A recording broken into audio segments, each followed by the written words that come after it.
어제는 제가 갭에 대해서 이야기를 해드렸어요.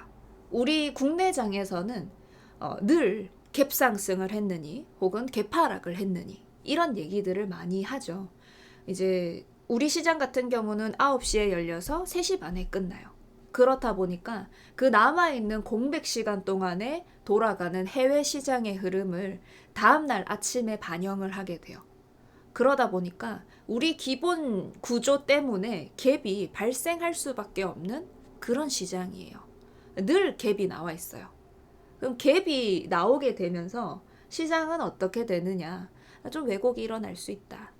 기존의 우리 시장의 그 연속성, 추세 같은 것들을 이어나가기가 어려울 수 있다. 그런 얘기를 한번 해봤습니다. 그러면 오늘은 추세 대응하는 것 내용에 대해서 한번 알아볼게요. 자, 우리 차트를 처음 켜면 나오는 것들 한번 봅시다. 첫 번째, 빨간색, 파란색. 바로 캔들이죠. 캔들이 가장 눈앞에 뜨일 것이고요. 캔들은 빨간색은 양봉, 파란색은 음봉.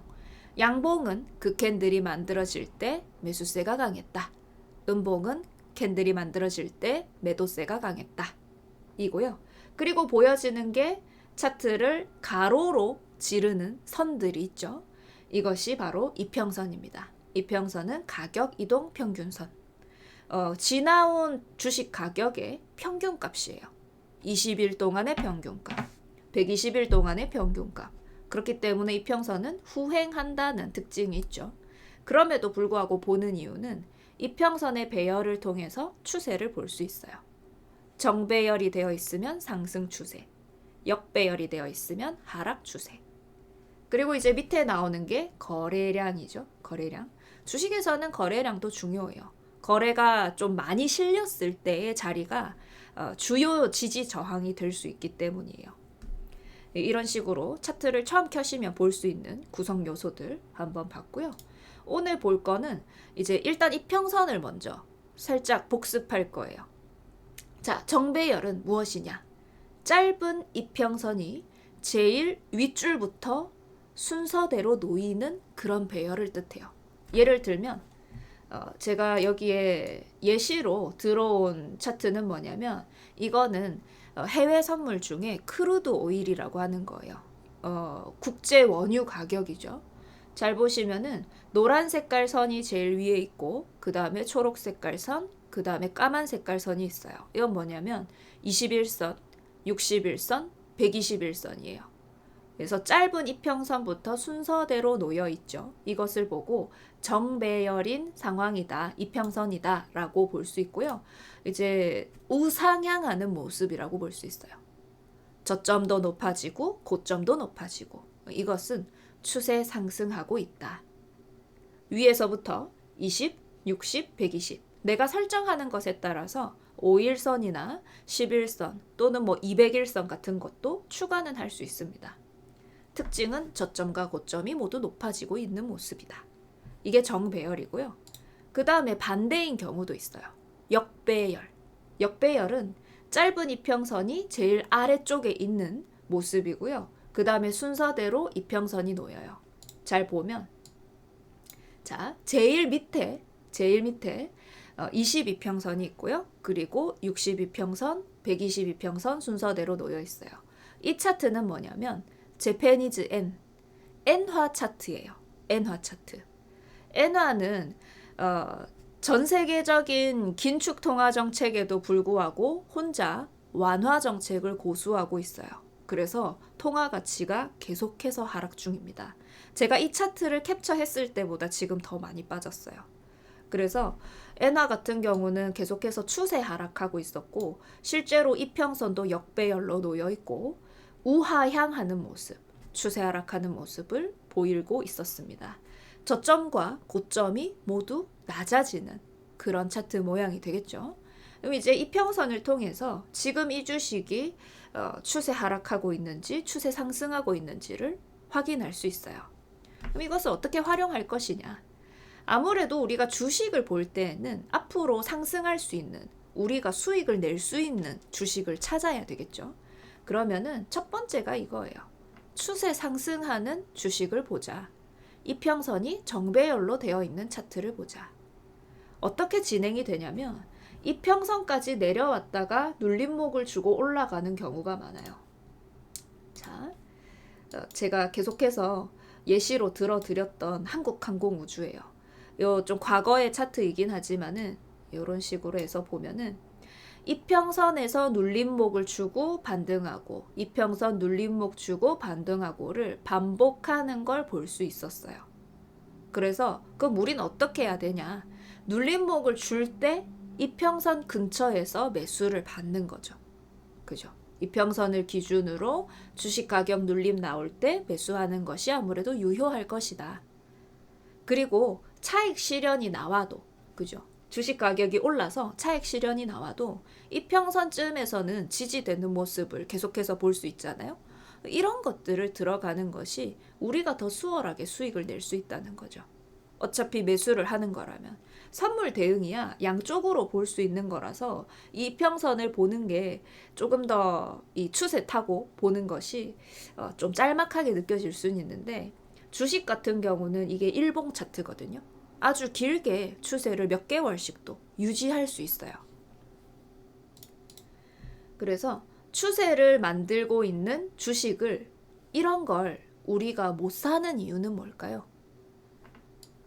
여기까지만 봐도 이미 많이 올라왔다고 생각하는 거예요. 그죠? 2022년 5월까지만 봤는데도 이거 다 온 거 아니야? 다 온 거 아니야? 이미 너무 많이 올랐어. 이미 너무 많이 올랐어. 그럼 그전에도 마찬가지예요. 4만 원까지만 봐도 이거 너무 많이 올랐다. 이거 이제 다 왔다. 계속 이 생각만 드는 거예요. 그래서 계속 우리는 빠지는 것만 사려고 해요. 빠지는 것만 사려고 해. 내가 저점 매수해야지. 저점 매수해야지. 그래서 이렇게 추세 상승이 나오는 거 못 먹어. 이런 주식들이 오히려 꾸준하게 더 추가 상승을 계속할 수 있어요. 그래서 추세 대응을 해야 우리가 좀 더 큰 수익을 창출할 수 있다는 거죠. 이게 주식시장 전체적으로 상승기를 맞게 되면은 어떤 주식을 들어가도 사실은 좀 수익이 날 수 있는데요. 그러지 못한 횡보장이나 혹은 하락장에서는 주식을 좀 잘 골라야 돼요. 그죠? 떨어지는 주식 산다고 해서 반드시 올라가는 게 아니거든요. 그거 주의해야 하는 점이에요. 그러면 눌림목 매수할 때 주의점은 뭘까요? 나는 이평선에서 눌림 줄 때 들어가려고 했는데 이걸 너무 크게 이탈해버린 거예요. 그죠? 요 근처에서 지지를 받는 걸 믿고 들어가는 거잖아요. 그런데 그게 안 되고 이거를 완전히 깨버리는 경우, 그럴 때는 손절해야 되겠죠. 아니면은 데드크로스를 손절 기준으로 잡아도 됨이라고 적어놨는데, 데드크로스는 요쯤이에요. 지금 현재 한국항공우주가 고점을 찍고 내려오면서 데드크로스를 만들었어요. 이평선 정배열이 깨져버렸죠. 6월 중순 이후로. 그죠? 이평선 정배열이 깨지고 있고 5일선, 11선 빼놓고 봐서도 오늘 기준으로 데드크로스가 발생하려고 하고 있어요. 여기서 지지받고 올라서는 게 거의 마지막 기회인 거죠. 그래서 이런 것들은 추세가 좀 전환되는데 억지로 끌고 갈 필요는 없어요. 진입과 익절 시점에 대해서도 이야기해 봅시다.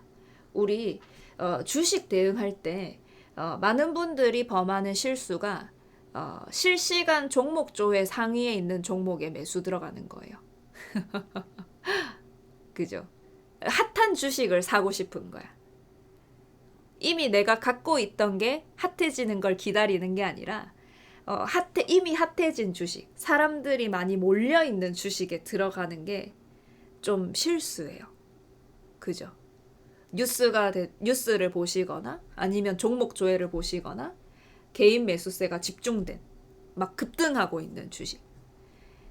그런데 그렇게 막 사람들이 주목하고 뉴스가 계속해서 나오고 종목 조회 상위에 올라 있고 이런 종목들은 오히려 상승세가 좀 마무리될 가능성이 높아져요. 마지막으로 개인 매수세가 집중되고 거기서 쉬어가게 되는 거죠. 다들 막 사고 싶어가지고 개인들 있죠. 개인들이 막 몰려 있을 때 그때는 좀 위험하죠. 오히려 그때 빠져나와야 하는 시점이에요. 그러면은 주식은 언제 들어가야 되느냐? 조용할 때 들어가고 시끄러울 때 나온다. 그죠? 다들 그래도 기업들 보면은 돈 잘 버는 기업들 많이 있어요. 모멘텀도 각자 나름대로 있고 그게 순환매가 도는데 좋은 주식이라면 순환매가 돌 때 같이 상승이 나와요. 그래서 이제 조용할 때, 좀 거래가 줄었을 때, 그럴 때 잡아두고 나중에 뉴스 뜨고 뭐 액면 분할을 하니 어쩌니 아니면은 뭔가 종목주의 순위에 막 10위 안에 랭크가 된다든지 나도 주변에서 그걸 샀네 어쩌네 하는 얘기가 나오게 되면 이제 보내줄 때가 된 거죠. 차익 실현하는데. 그래서 주식은 거래량이 적을 때 매수한다.